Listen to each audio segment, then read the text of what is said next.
Welcome to this lecture series in real analysis. In this lecture, we'll discuss the root test for convergence.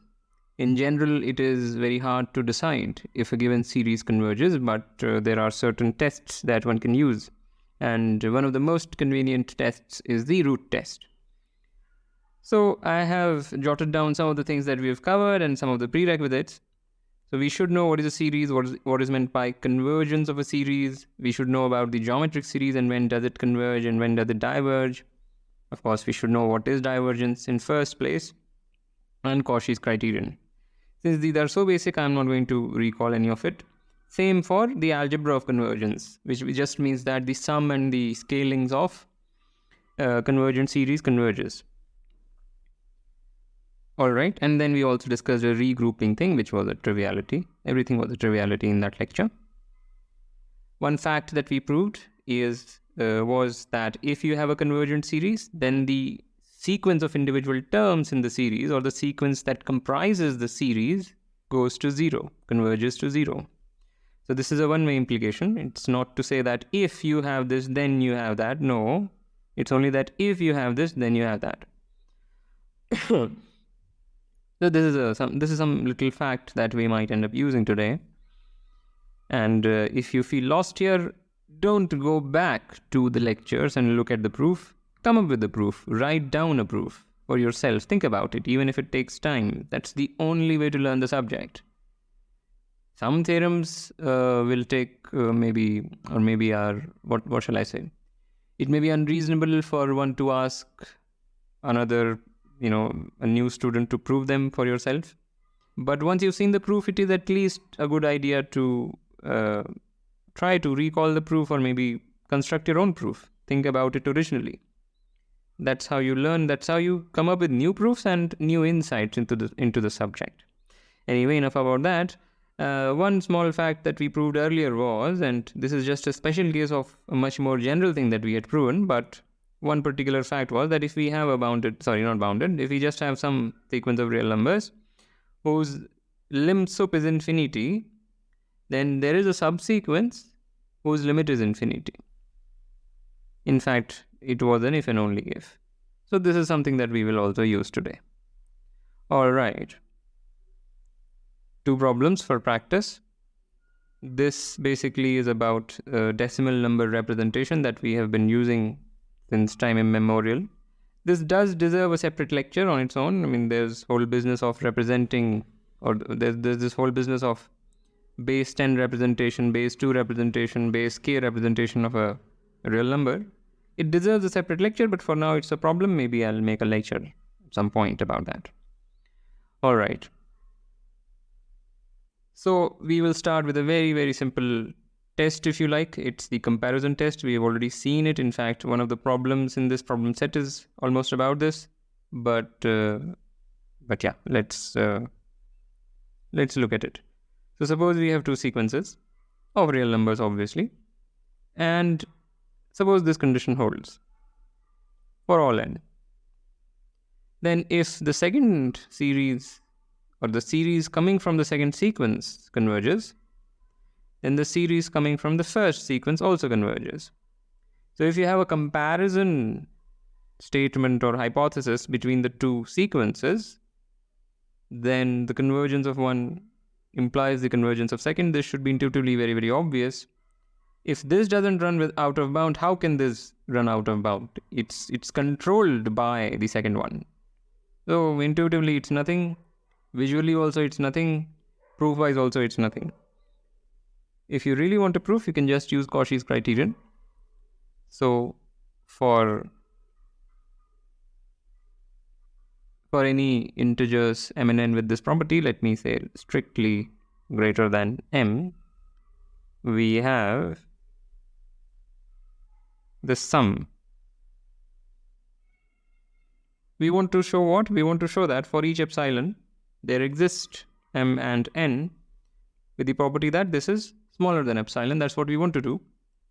So I'm not going to write the full proof, but here is it. Here is the main idea. You just apply the triangle inequality. Right?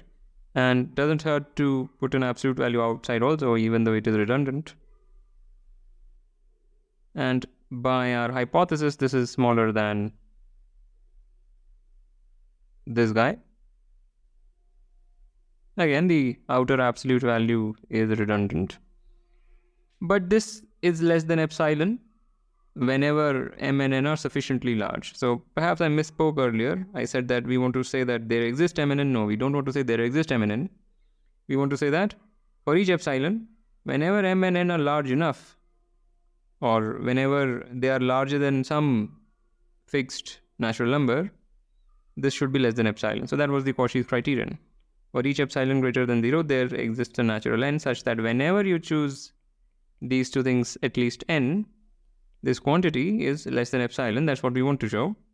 But by this comparison, if we can just show it for this one, we are done. But that holds for this one. You choose an epsilon, there is a natural number n such that this quantity is smaller than epsilon whenever m and n are exceeding capital N. That's simply because this guy converges and by the Cauchy's criterion for convergence. So I spent a lot of time over some very easy fact. But there's a slight generalization of this, which is an exercise. What does it say? We have two real sequences, and suppose the comparison happens ultimately. So here we are saying the comparison happens at all points, but here we are relaxing that. We are just saying it happens ultimately, meaning there is some capital N large enough such that whenever little n is at least capital N, this comparison happens. Then the convergence of the series coming from the second sequence implies the convergence of the series coming from the first sequence. And the proof is the same. In the convergence and divergence business of a series, it doesn't matter if you throw away the first few first few terms. I think I'm very sleepy. If you throw away the first few terms, so this is just a consequence of the previous one. Even though it is a little bit more general, it's not anything more difficult. All right, so that's what we will refer to as the comparison test. The statement will be referred to as the comparison test. Okay, let's proceed.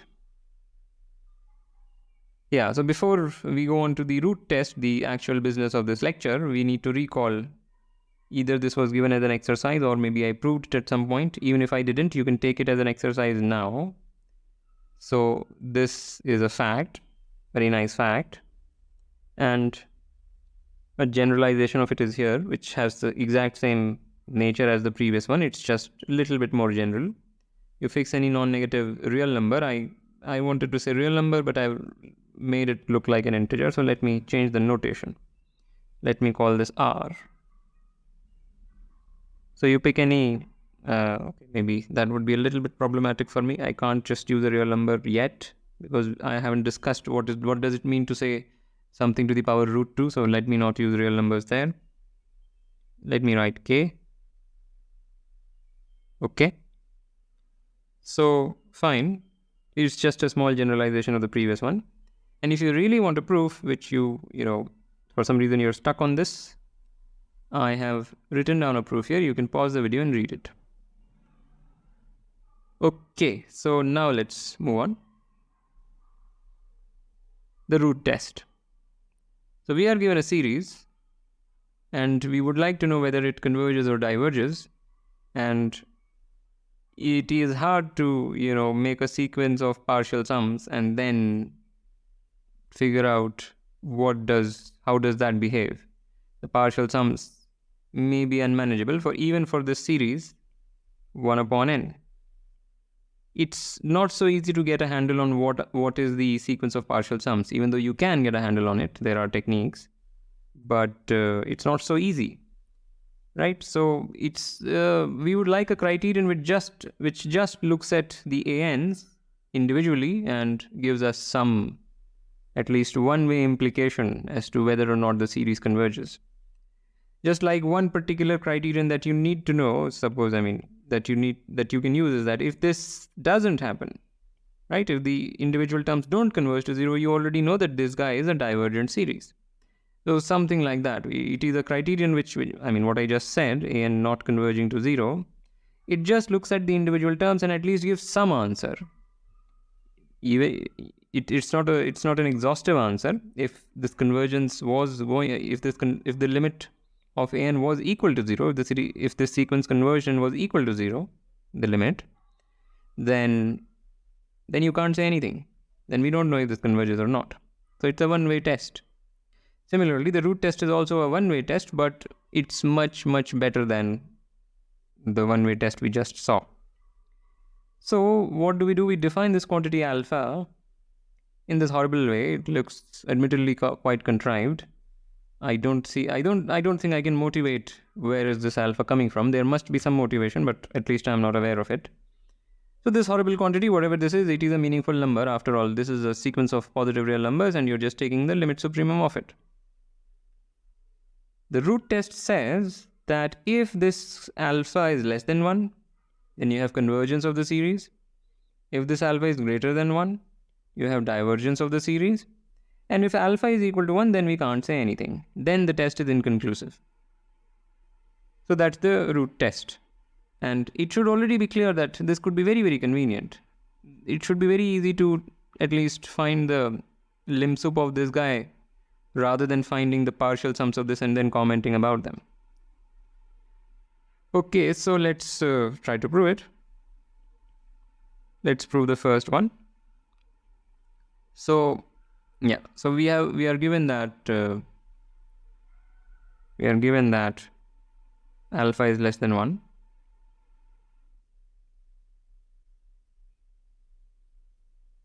But immediately this implies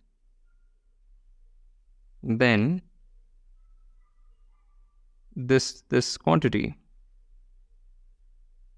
this is less than, or what should I write? This is less than beta. So let me even write a better statement. So then there exists a beta such that this is the case and this quantity is less than beta or less than equal to beta ultimately. Right? Just by unraveling the definition of the limit supremum, you will arrive at this conclusion. It's very easy. And that means what? That means this is less than equal to beta to the n ultimately. But this is a geometric, if you consider the corresponding series, it's a geometric series with the common ratio between 0 and 1. Right? Beta is necessarily non-negative because of this inequality. This is a non-negative real number, hence beta is also non-negative. So beta is something like this, and hence the corresponding geometric series converges. And therefore, by the comparison test, the series corresponding to this also converges. So that's it. So that implies this converges by comparison test. So that's very simple. Surprisingly simple proof of a complicated looking business, but it's just because the definition of lim sup is it's just a matter of unraveling that definition and exploiting the convergence of the geometric series. Okay, now what about the other one? The second one. The second one, suppose alpha is greater than 1. Then what do we know? Then there is a subsequence. This is what we recalled in the beginning. Then there is a subsequence. Or let me write it this way. There is a sequence of naturals such that this quantity, notationally ugly, but what can I do? This quantity goes to alpha, converges to alpha. Right? Because, this is what we recalled. Maybe this isn't what we recalled. We recalled as something slightly weaker thing. But the stronger result was that the lim sup is a subsequential limit. And that's all. So I recalled it only when this is equal to infinity. but the lim sup is a subsequential limit. Again, take this as an exercise if you are stuck. So such a thing happens, and then. So by the way, we proved it at some point in this lecture series that lim sup and lim inf, all the subsequential limits are sandwiched between the lim inf and the lim sup, and both of these, the lim inf and the lim sup, are subsequential limits. Anyway, so yeah, so we have that, and therefore, in fact, so this conclusion that I'm going to draw, that this is greater than 1, is greater than 1 ultimately. This conclusion can be drawn directly from this statement that alpha is greater than 1. You don't need to invoke this subsequential limit business. So I'll erase it such that it's much more direct. You just use the definition of the limit supremum, you get this. If the lim sup is greater than 1, there is a subsequence along which the greater than 1-ness is preserved. So this happens ultimately over k, not n, right? And that implies, this is a and k, that implies a and k is greater than 1 ultimately, which implies a and k does not converge to 0, which implies a n doesn't converge to 0 as n approaches infinity. But if a n doesn't converge to 0, the original series also doesn't converge. Because if the original series converged, then the sequence of individual terms necessarily converges to 0. That we know. That we also mentioned in the beginning. So I kind of messed up here, but let me say everything again. If alpha is greater than 1, then you can find a subsequence, or rather, you can find a sequence of natural numbers such that the subsequence along that is always greater than 1. This is just immediately by the definition of the lim sup. You do not need to invoke any theorem. I invoked one, but that was a mistake. I mean, not a mistake, but I shouldn't have done it. Okay, so this happens ultimately over k. I also messed up the notation previously. And therefore, this happens ultimately over k. But that just implies that a n cannot converge to 0, which implies the original series cannot converge. That's it. So these two things are done. What about, suppose you got alpha equals 1, alpha equals to 1, can you say anything? No, because of the following reason. If you consider this series, the corresponding lim sup will be equal to 1. That is an exercise. And if you consider this series, the corresponding lim sup is again equal to 1. That's easy. I will not argue it. I mean, in the previous slide, I gave you I showed you that this thing converges to 1 and a generalization of it. You can just use it to prove both of these things. But this one diverges and this one converges. We know this. We proved that this is a divergent series and this is a convergent series. So for alpha equals to 1, we can't say anything. We have example of both divergence and convergence when alpha is 1. So the root test is also not a if and only if thing, but it is very powerful. Okay, so lastly, let us look at examples or applications of the root test. So we have this horrible looking series. It's on the face of it unclear if such a thing converges or diverges or what God knows what happens to it. But if you apply the root test, it kills it immediately. Let me call this an. If this is an, then what is this guy? This guy is nothing but, that's it. Once you have that, clearly the limit of this guy exists. So this implies that limit, not just the lim sup, but the limit is equal to 2 by 5. This you should be able to see immediately. Just divide by n in the numerator and the denominator and you will be convinced. So this is the case, and of course this is less than 1. And therefore, by the root test, this is a convergent series. Alright, what about this guy? Again, this is an. So what is the nth root of this thing? This is equal to n divided by 3 to the power 1 by n times 3 square, which is 9. And this has the limit infinity, right? So this is an exercise. And since the limit is infinity, the lim sup is also infinity, and therefore this diverges, root test. Lastly, this guy.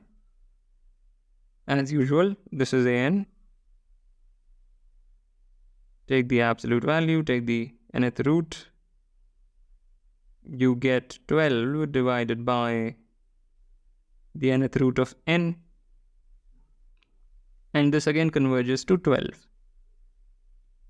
Because this converges to 1. So this thing converges to 12, which is greater than 1. By the root test, the lim sup is also greater than 1. So by the root test, this is divergent.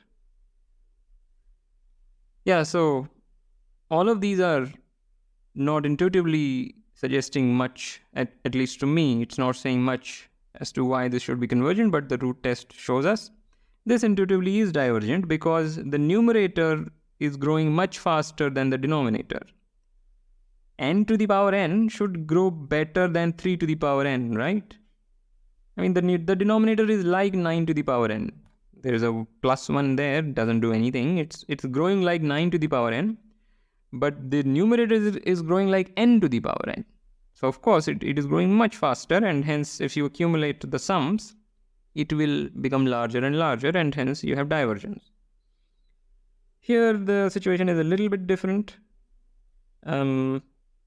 The magnitude of the numerator is growing larger and larger, like a geometric series. If suppose the n was not here in the denominator, it was just this. Clearly that was a divergent thing because that's a geometric series with the common ratio having magnitude greater than 1. So that was a divergent thing, and all you're doing is you're just kind of trying to cut at it a little bit. The growth of this is too much more than the linear growth.